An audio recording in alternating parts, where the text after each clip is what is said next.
ముఖ్యవ్యాధి రాకుండా ఏమైనా ముందు జాగ్రత్తలు తీసుకోవచ్చా? తప్పకుండా అండి. బికాజ్ మన దేశంలో ఏంటంటే మిగతా దేశాలతో అంటే బాగా ముందుకున్నటువంటి దేశాలతో మనం పోలిస్తే మన దేశంలో కారణాలు కొంచెం వేరు. ఇవన్నీ కూడా మూర్ఛవ్యాధి ఫ్యూచర్లో రాకుండా ముందు జాగ్రత్త తీసుకోవడం వల్ల మనం మూర్ఛవ్యాధిని అరికట్టవచ్చు. ఒకటి ఏంటంటే పుట్టినప్పుడు డెలివరీ అయ్యేటప్పుడు డెలివరీ మంచి బాగా హాస్పిటల్లో జరిగేటట్టు, డెలివరీ అయిన వెంటనే బిడ్డ ఏడవకపోతే మంచి పిల్లల డాక్టర్ పర్యవేక్షణలో వైద్యం చేసేటట్టు మనం ఏర్పాటు ముందే చూసుకుంటే అందరికీ జరగదు, కానీ జరిగే అందరూ ఈ జాగ్రత్త తీసుకుంటే నిజంగా అలాంటి ప్రాబ్లం కనుక జరిగితే ముందుగా జాగ్రత్తగా ఈ ఫిట్స్ని మనం అరికట్టవచ్చు. ఇదొకటే కాకుండా రెండవ కారణం ఏంటి అంటే తలకి దెబ్బ తగలడం.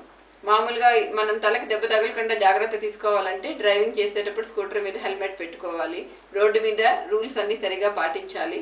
అదొకటే కాకుండా కార్ డ్రైవ్ చేసేటప్పుడు సీట్ బెల్ట్ పెట్టుకోవాలి. ఇలాంటివన్నీ చేయడం వల్ల తలకి దెబ్బ తగలడం అనేది జరగకుండా ఉన్న యాక్సిడెంట్లో తలకి దెబ్బ తగలకుండా ఉంటే లోపల బ్రెయిన్ ఇంజరీ కాకుండా ఉంటే ఫ్యూచర్లో ఫిట్స్ వచ్చే అవకాశాన్ని మనం లేకుండా ముందే నివారణ చేయొచ్చు. ఇదొకటే కాకుండా సిస్టిసర్కోసిస్ అంటే ఏంటి, మనం నులిపురుగులు అంటాం కడుపులో. సో ఒక్కొక్కసారి ఈ సిస్టిసర్కస్ అనేటువంటి ఇన్ఫెక్షన్ రక్తం ద్వారా బ్రెయిన్లోకి వెళ్ళి అక్కడ కూర్చుని ఆ సిస్టిసర్కోసిస్ ఇన్ఫెక్షన్ తగ్గిపోయిన తర్వాత అదే భాగంలో కాల్సిఫికేషన్ అంటే ఒక చిన్న మచ్చలాగా లేదా గ్లయోసిస్, అది కూడా ఒక రకమైనటువంటి మచ్చ అనమాట. సో ఇది రావడం వల్ల ఫ్యూచర్లో ఫిట్స్ వస్తే మళ్ళీ మందులు మనం రెగ్యులర్గా ఎప్పటికీ వాడాల్సి వస్తుంది.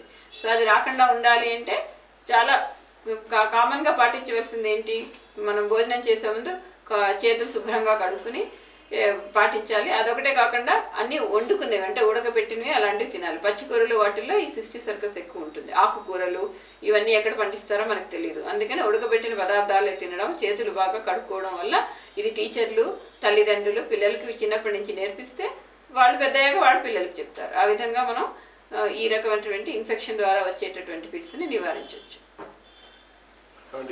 ఈ ఆల్కహాల్ ఎక్కువ మోతాదులో తీసుకునే వాళ్ళలో కూడా ఇది వస్తుందని మేము వింటూ ఉంటాం, అది ఎంతవరకు నిజమండి మూర్ఛవ్యాధి? కరెక్టే. ఇప్పుడు ఆల్కహాల్ ఎక్కువగా తీసుకోవడం అంటే బింజింగ్ అంటాం అనమాట. ఏంటి, ఒక మామూలుగా అయితే ఒక మోస్తరులో ఆల్కహాల్ తీసుకుంటే గుండెకి మంచిది అంటాం, కానీ ఒకసారి మొదలు పెట్టిన తర్వాత మనం అదుపు లేకుండా ఎక్కువ డోస్ తీసుకోవడం వల్ల, అది కూడా చాలా నెలలు సంవత్సరాలు తీసుకోవడం వల్ల బ్రెయిన్ సెరిబెల్లం అనే పార్ట్ ఎఫెక్ట్ అవుతుంది. అదొకటే కాకుండా సెరిబ్రల్ కార్టెక్స్ అంటే బ్రెయిన్ కూడా ఎఫెక్ట్ అవుతుంది, దానివల్ల కూడా ఫిట్స్ రావచ్చు. అదొకటే కాకుండా ఆల్కహాల్ హై మోతాదులో ఉంటే అది టాక్సిన్ కింద పనిచేస్తుంది అనమాట. సో దానివల్ల కూడా ఫిట్స్ వస్తాయి. అదొకటే కాకుండా ఆల్కహాల్ అలా తీసుకుంటూ మనం ఆపేసాం అనుకోండి, ఆల్కహాల్ విత్డ్రాయల్ సీజర్స్ అంటే సడన్గా ఆల్కహాల్ ఆపడం వల్ల కూడా బ్రెయిన్లో న్యూరాన్స్ ఎఫెక్ట్ అయ్యి ఫిట్స్ వస్తాయి.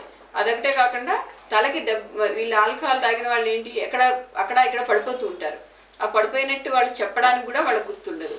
అందువల్ల బ్రెయిన్లో సబ్డ్యూరల్ హెమటోమా కానీ బ్రెయిన్ హెమరేజ్ కానీ రావచ్చు.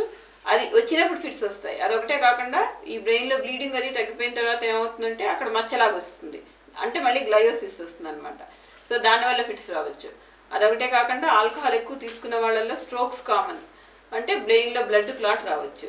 ఆ బ్లడ్ క్లాట్ వల్ల కూడా ఫిట్స్ రావచ్చు. సో ఆల్కహాల్ ఇలాగా రకరకాల కారణాల వల్ల మనిషికి ఫిట్స్ని కలగజేయచ్చు.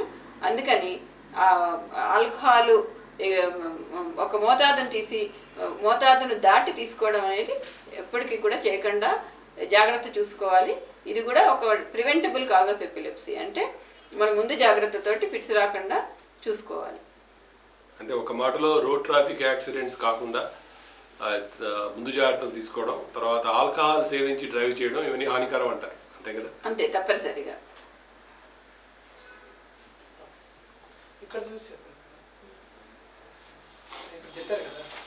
తప్పనిసరిగా మనం ఆ జాగ్రత్త తీసుకోవాలి.